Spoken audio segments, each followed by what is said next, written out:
मेरे पति मुझसे 10 साल बड़े थे। हम दोनों में बहुत लड़ाई होती थी। एक दिन अचानक उनका बीपी बढ़ गया और उन्हें लकवा मार गया। तब से वो बिस्तर पर ही पड़े रहते थे। वो रात भर रोते रहते और लेटे लेटे स्टोर रूम की तरफ इशारा करते। जब मैं स्टोर रूम में जाकर देखती तो मुझे वहां कोई नजर नहीं आता था। एक दिन मेरे पति की मृत्यु हो गई और कुछ दिनों के बाद जब मैं स्टोर रूम की सफाई करने गई तो मेरी तो जान ही निकल गई, क्योंकि वहां तो मेरे पति का, कहते हैं ना कि जिंदगी में हर किसी को न्याय जरूर मिलता है, और मैं भी उन्हीं में से एक थी। मेरा नाम अंजू है। मैं दिखने में बहुत ही सुंदर थी। मेरे माता पिता ने मेरी शादी एक सरकारी कर्मचारी से कर दी थी।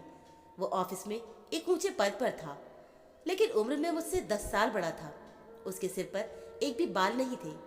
अगर हम कहीं बाहर जाते तो देखने वालों को लगता कि मैं उनकी बेटी हूँ। इसलिए वो मुझसे हमेशा ज्यादा खाना खाने को कहते थे और वजन बढ़ाने के लिए कहते। लेकिन क्यों? ताकि तुम भी मेरी जैसे ही बड़ी दिखो। तब मैंने उनसे कहा कि मुझे वजन बढ़ाने के लिए कहने से अच्छा है कि आप ही कुछ वजन कम कर लो। ये सुनते ही उन्होंने मेरे गाल पर एक थप्पड़ जड़ दिया। तब हमारी शादी को बस 4 दिन ही हुए थे। उन्होंने मुझ पर हाथ उठाया और मैं जमीन पर गिर गई। मैं तो बस मजाक कर रही थी, लेकिन उसे इतना गुस्सा आया कि उसने मुझे एक थप्पड़ जड़ दिया और मैं जमीन पर गिर गई। उसने मुझे उठाया तक भी नहीं और ऊपर से कहने लगा, पत्नी हो, पत्नी की तरह ही रहो। आगे से अगर मुझसे ऐसा कुछ कहा तो मुझसे बुरा कोई नहीं होगा। उस दिन से वो मेरे लिए रोज पिज्जा, बर्गर, नूडल्स ला कर देता ताकि इन्हें खाकर मेरा वजन बढ़े। लेकिन इन सब से मेरी तबीयत खराब होने लगी थी, पर वो जैसे मेरी कुछ सुनने को तैयार ही नहीं था। उनका कहना था कि ये सब खाकर तुम मोटी हो जाओगी, और आखिर ऐसी चीजें खाकर मेरा वजन बढ़ने लगा था। मैं अब बहुत अजीब दिखने लगी थी। लोग मुझसे पूछने लगे थे कि तुझे क्या हो गया है, कितनी अजीब लगने लगी हो, सुंदरता तो कहीं खो सी गई है तुम्हारी। लेकिन मैं किसी को क्या बताती कि ये सब मेरे पति के कारण हुआ है।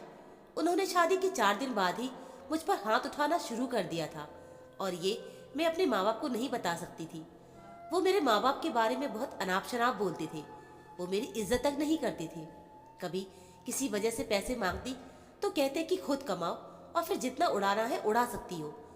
इन सब से परेशान होकर आखिर मैंने एक स्कूल में नौकरी करना शुरू कर दिया, और वहीं से मिले पैसों से मैं अपना खर्च चलाती थी। लेकिन फिर भी वो मुझे किसी बहाने से परेशान करता था। मेरा ऐसा कोई करीबी भी नहीं था कि जिससे मैं अपनी मन की बात बता सकूं।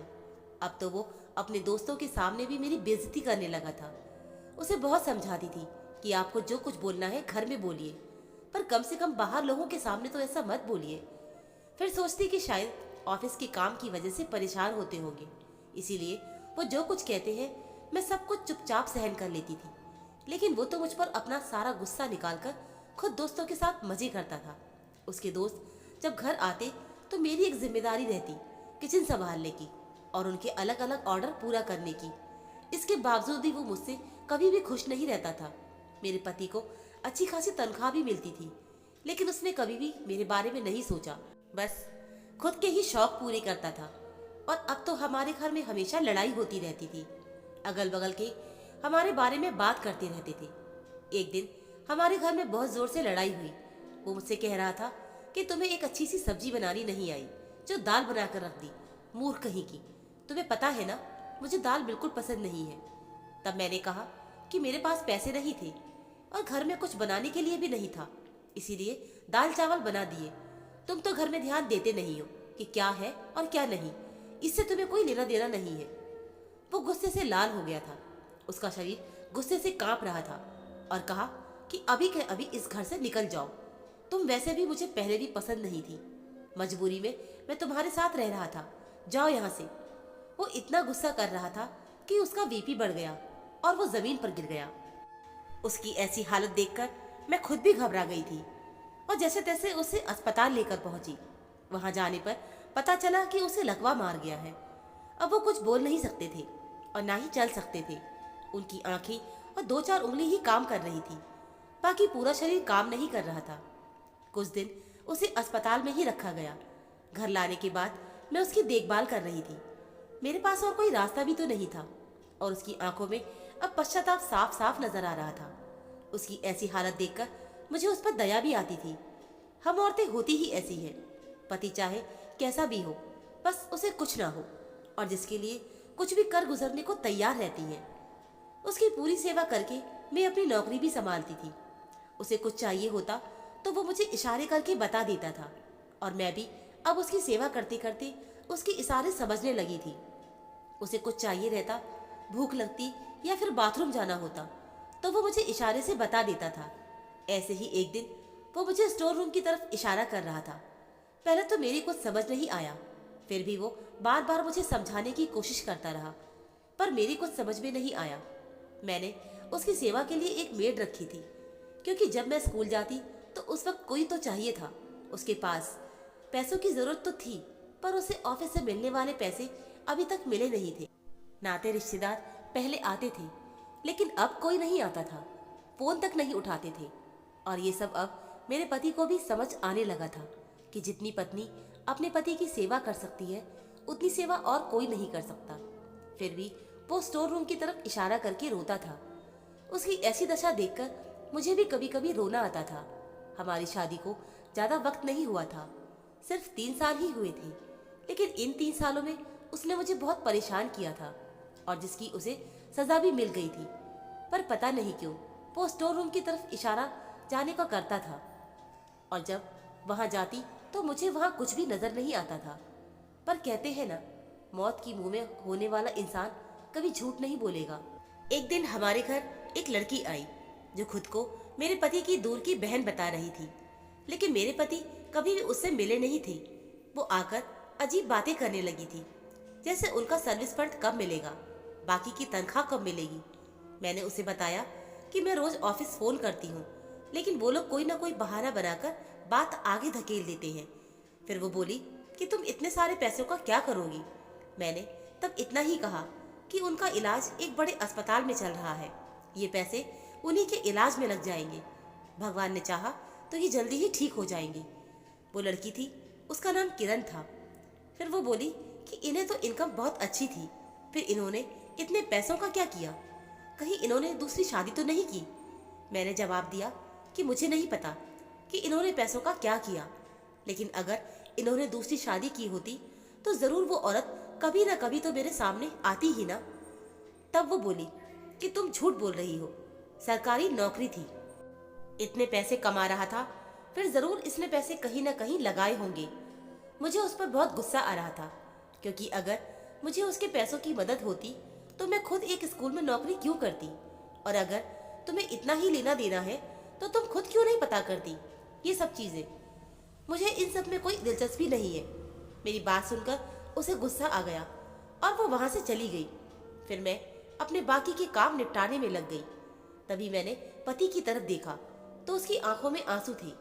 डॉक्टर कहते थे कि उनकी हालत में धीरे धीरे सुधार आएगा, लेकिन इतने दिनों के बाद भी उनकी हालत में कोई सुधार नहीं था। लगता कि कहीं और दिखाऊं, पर अभी भी वो स्टोर रूम की तरफ इशारे करते थे और रोते रहते थे।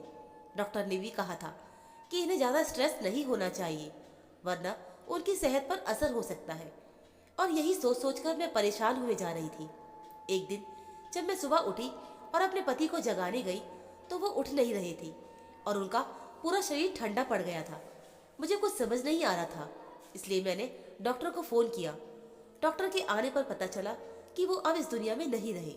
मेरे ऊपर तो मानो दुखों का पहाड़ टूट गया था। मैं जोर जोर से रोने लगी।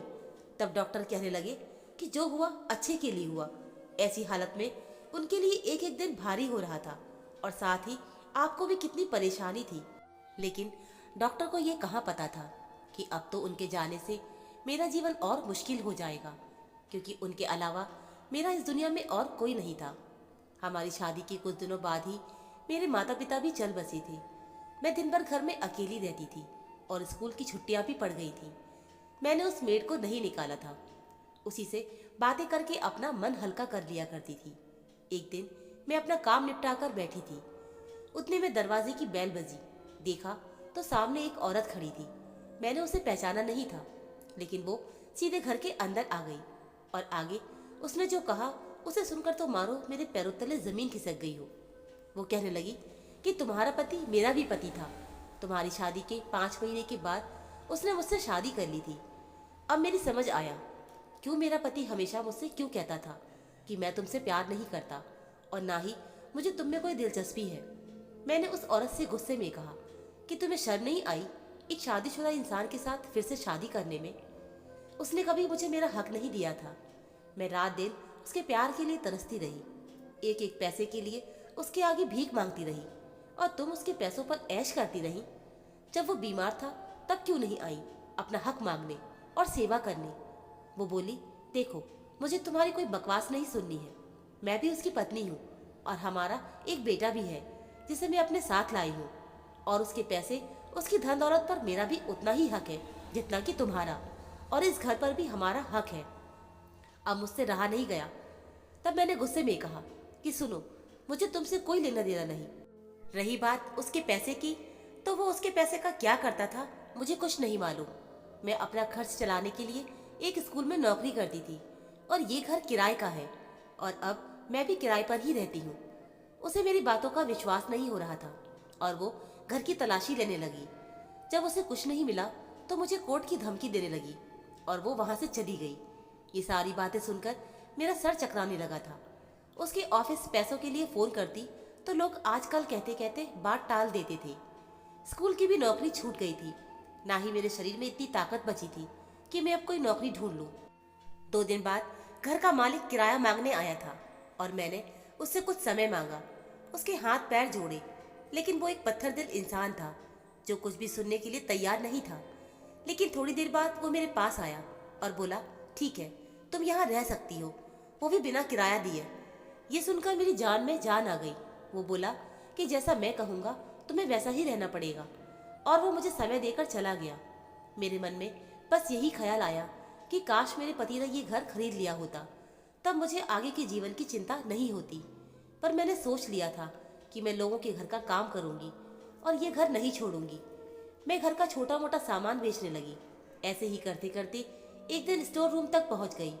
तब मुझे अपने पति की बात याद आई जो बार बार स्टोर रूम की तरफ इशारा करता था।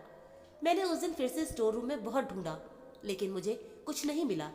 हाँ, वहाँ एक पीतल का कलश रखा था। मैंने सोचा कि इसे बेचकर कुछ तो पैसे मिल ही जाएंगे। जैसे ही मैं उसे उठाकर बाहर आने लगी, वो कलश मेरे हाथ से गिर गया और उस जगह की टाइल चटक गई और देखा तो उसके नीचे कुछ काला सा नजर आ रहा था। मैंने वो टाइल के टुकड़े अलग उठा के रखे तो वहाँ एक सूटकेस रखा हुआ था। जैसे ही मैंने वो सूटकेस खोला तो मेरी आंखें फटी की फटी रह गई। उसमें सोने चांदी के सिक्के थे। मेरे पति ने करीब 20 साल की नौकरी की और शायद वही जमा पूंजी उन्होंने इस रूप में यहाँ रखी थी। आज मुझे समझ आया कि क्यों मेरे पति बार बार स्टोर रूम की तरफ इशारा करते थे। शायद वो जाने से पहले सब कुछ मुझे देना चाहते थे। उनके दुखों के दिनों में मैंने उनका साथ दिया था। जब हर कोई उनका साथ छोड़ चुका था, तब मैंने उनकी सेवा की थी। उन्हें उनके किए का पश्चाताप हो रहा था, इसलिए वो मुझे स्टोर रूम में जाने के लिए कहते थे। ये सब सोचकर मेरी आंखों में आंसू आ गए और मैं उन्हें धन्यवाद दे रही थी।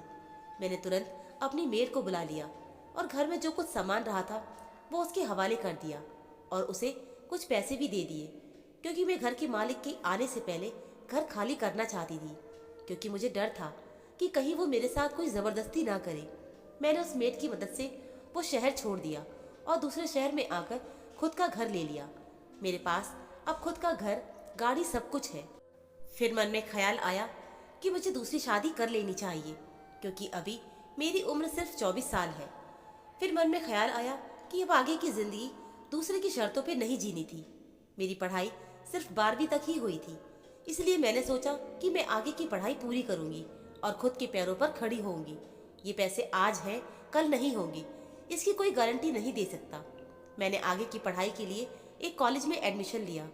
अब मेरे जीवन में किसी चीज़ की कोई कमी नहीं थी, बस कमी थी तो एक इंसान की जो मुझसे प्यार करे। लेकिन मुझे जैसा जीवन साथी चाहिए था वैसा कोई नहीं मिला, इसलिए मैं अकेले ही अपना जीवन जीऊंगी, अपनी मर्जी से और अपनी शर्तों पर। ऐसा निर्णय लिया और मैं खुश थी और संतुष्ट थी। तो दोस्तों, उम्मीद है मुझे आपको हमारी ये कहानी ज़रूर पसंद आई होगी। कहानी अच्छी लगी तो प्लीज़ वीडियो को लाइक, शेयर व चैनल को सब्सक्राइब ज़रूर कर लीजिएगा।